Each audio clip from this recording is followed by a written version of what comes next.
How's it going? Oh my goodness. YouTube Live. This is yours truly, Rama Screen, covering movies, TV, and entertainment. Sorry there. Right now is Saturday morning, March 21st, 2020. It's the end of the world as we know it. Um, it sucks out there, man. We here in California we've been in lockdown for the past few days. The economy just went to a screeching halt. Like nobody is buying anything, nobody's selling anything, nobody's spending anything. Everybody's ordered to stay home, which is madness because people don't have any income, you know, to pay next month's rent. But I became stubborn anyway. I went ahead and still, did my usual Uber driving, but just Uber Eats because I know people need to eat. And I did 12 hours yesterday. But these are tough times, man. These are crazy times. So I know it's not probably an appropriate time also to actually be talking about The Walking Dead, another apocalypse. um, but what else, man? I'm here. This is what I do. I'm a critic of movies and TV, and so I'm gonna give you my thoughts anyway about the latest The Walking Dead episode. Which, by the way, thanks to AMC Premiere subscription, has arrived early. Um, of course, this episode will officially air tomorrow night on AMC. So heads up, there are spoilers in this review. There will be spoilers. All right, you've been warned. Um, there are spoilers. This is a spoiler-filled video review. All right, let me open up my notes here. Okay, the title is "What We Become." All right, but it's actually a filler episode about none other than Michonne, Danai Gurira's iconic character. So this is it. This is the episode where let me line this, where we get to see how Michonne or Danai Gurira leaves the show because she was set to leave the show in season 10, right? And the fans were left wondering, like, oh my God, are they gonna kill her mom? I'm gonna kill her off. Are they just gonna send her away, walking into the sunset? What's gonna happen? How is it that she's gonna be taken out of the equation? Well, we finally get to see it in this episode. This is the episode. Just like uh, last season, the episode where it focuses on Rick Grimes. He's like all bloodied and hurt because that horse panicked, so he got stabbed, but then he pulled himself out of that predicament, or that stick that like plunging through his stomach. It's kind of like that, but it's not as well. It's still violent, but it's not as bloody. So this episode, I would like to call it also Fear and Loathing in The Walking Dead. I say that because there's a psychedelic trip in this episode. And anytime that there's a psychedelic trip, where the characters go on hallucination or LSD trip or some kind of a substance influence, I always refer back to my favorite psychedelic trip movie, Fear and Loathing in Las Vegas, starring Johnny Depp and Benicio del Toro. if you if you haven't watched that, you gotta check it out. It's one of the best movies of all time.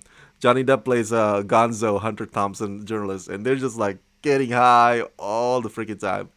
Um, but yeah, I'm getting ahead of myself here. Let's go to my first thing on my note here. In this episode, they reuse, I should say, they reuse a lot of the clips and the scenes from the previous seasons. So we get to see old, previous actors, old characters, some of them that had already died, show up again, But it's not like the actors actually came back to shoot those scenes, or to redo the scenes again. No, no, no. It's just that the episode reused some of those clips, and then interpose it with Michonne. So they put Michonne in it in this dream sequence, in this hallucination trip. So we get to see Glenn. There's also Andrea. The episode starts out with Michonne, the first appearance of Michonne. I believe it was season 2. Do you remember that? Because Michonne encountered Andrea and rescued her. That's the first time we saw Michonne. So the episode kind of wonders, like, what happens if Michonne did not stop to rescue Andrea? That Andrea got killed by the walkers. Maybe Michonne just like, yeah, I don't care about you guys. I'm gonna just walk away. So, but the interesting note is that, if I'm not mistaken, the the actress who played Michonne in that first appearance back in season 2, I believe.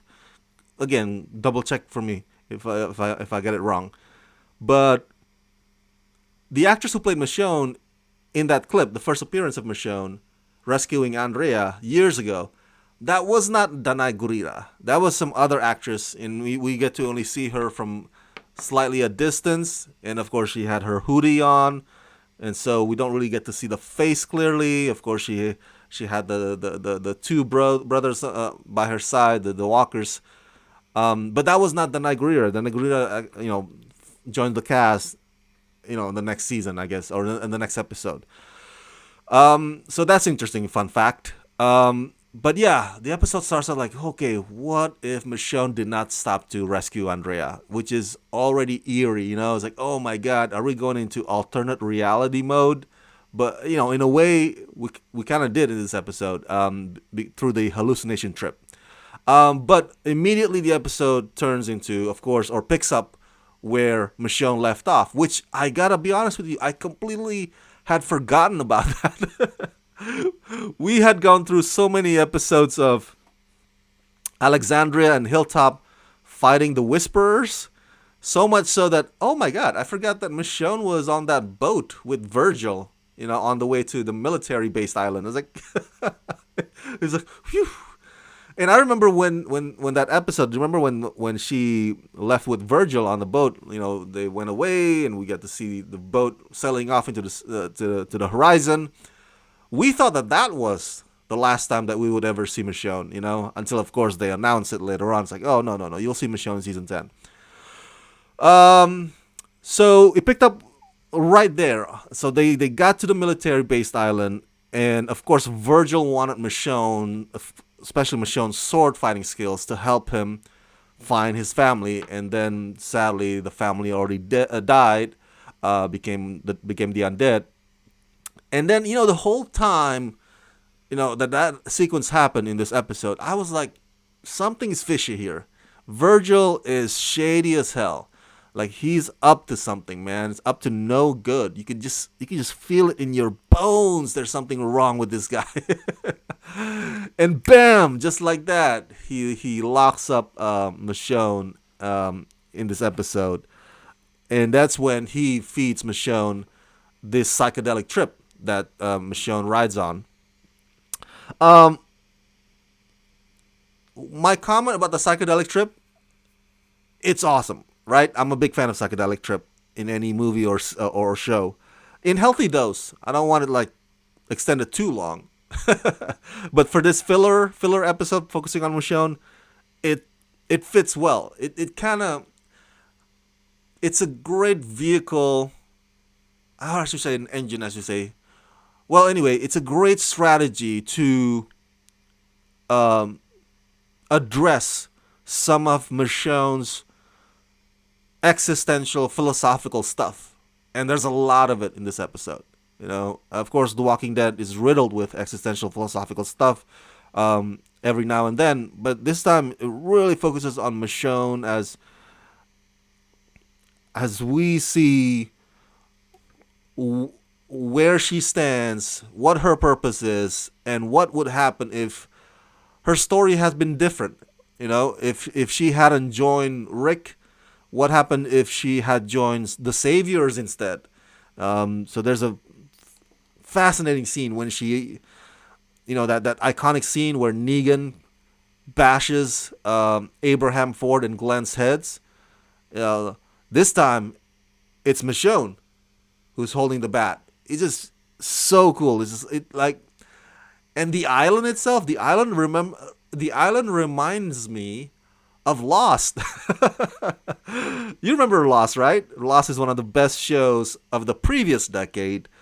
It was Lost and Desperate Housewives, and of course Breaking Bad came in about 2008, 2009, and a big chunk of the early of this decade. Let me correct that.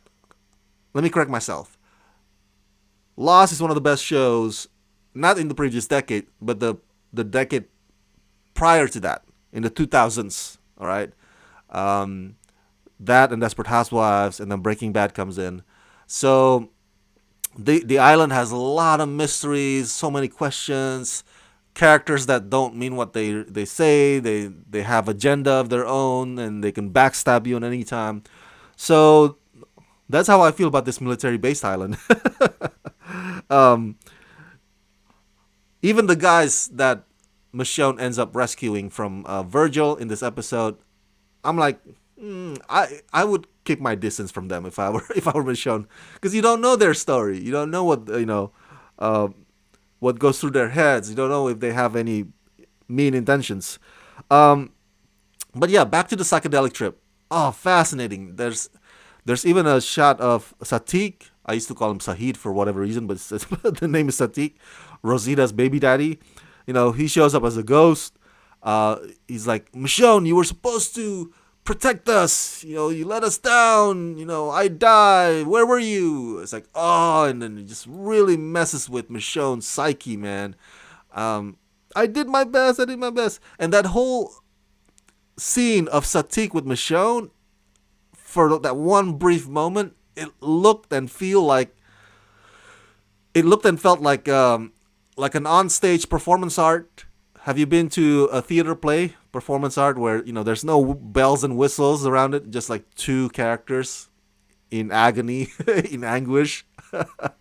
That's what it felt like to me. It's fascinating. And of course, I said that in this dream sequence in the psychedelic trip, Michonne joins the Saviors. Um, so the old actors appear again. Of course, I'm sure Negan, or Jeffrey Dean Morgan, I should say, the actor, kind of reshot those scenes with the Gurira, because Jeffrey Dean Morgan is still part of the cast, the current cast. But for the rest of the actors, they're like, it's just old clips being combined with the Gurira. So they show up, I guess, in a way, in an uncredited scene. So if you see IMDb lists or Wikipedia of this episode, you'll see Stephen Yeun probably. You'll see Andreas, what's Laurie Holden's name, but they will be listed as uncredited. So because they didn't really physically show up to redo those scenes again, they just used the clip. The episode just reused the clip. So Virgil, my only comment about Virgil is, because the guy snapped, right? The guy snapped after his family died. It's not excusable, what he did, locking Michonne up and the other guys, putting them on psychedelic trip. But when Michonne spares his life in this episode, she's talking about mercy, it's like peace of mind. That immediately took me back to when Rick Grimes spared Negan's life. Do you remember that? Because we gotta follow what Carl said, otherwise it'll be an endless cycle of just like them killing us killing them. We gotta start being kumbaya. That's what it seems that Rick's influence is with Michonne. So despite Michonne not knowing where Rick is, or maybe in her thought that Rick died, Rick's sparing Negan's life had an impact to Michonne's decision on Virgil. And Virgil, you gotta pity the guy, dude. Man, You gotta pity the guy. The guy has mental illness. Clearly, he went through some breakdown, man. And the actor who plays Virgil, I'm sorry I don't know the name, but he does a fantastic job of conveying that in this episode. So you got to give credit where credit is due. Um, the but would I do the same thing as Michonne? I don't know. I don't know. I would probably be too pissed off to like go all kumbaya peace of mind sort of thing. It's like, damn it, you locked me up. Pow. um, Last but not least, so now we get to see what causes Michonne to leave. Apparently, Judith, because Michonne at the end of the episode communicates with Judith over the CB, the radio. And Michonne's like, oh, so because Michonne didn't know that Alpha was already dead, and so Judith finally tells Michonne's like, hey, it's all good now. It's all good. Negan killed Alpha. Whispers are no threat to us anymore. We're good. We're safe. And so when Michonne apparently encounters some items that belong to Rick, Judith's like, you gotta find him. You gotta go find him. So that's basically how Michonne leaves the show. What do I think of that? I don't know, man. I just see. Here's my ordeal with Judith. I love Judith. Don't get me wrong. Okay, she's little ass kicker, right? That's her nickname from Daryl. But oftentimes she just doesn't act like a kid. Like a kid her age wouldn't say such things like, "Oh, then you gotta go, Michonne. Go. That's your purpose. That's your calling now. We're okay here." A kid doesn't say that. A kid will be like, "Mom, I want you to come back." It doesn't matter if the whispers are gone. I need you. So it always seems. I don't know about you guys, but it kind of bothers me a bit whenever a kid character doesn't act like a kid or be able. I'm watching this other show on Apple TV Plus. I can't say too much about it because I'm still under review embargo. But that one also has a lead character that's about 9 years old, and she's like saying all these wise adult wisdom shit. I was like, oh, sometimes she can come off as like cool, that's very profound. But most times I'm like, a kid wouldn't say that. But that's just my pet peeve, I guess. So Judith ordered Michonne to go find Rick, and it's so weird because the last time we saw Rick was on a helicopter, so I don't know how his items end up on the military base island.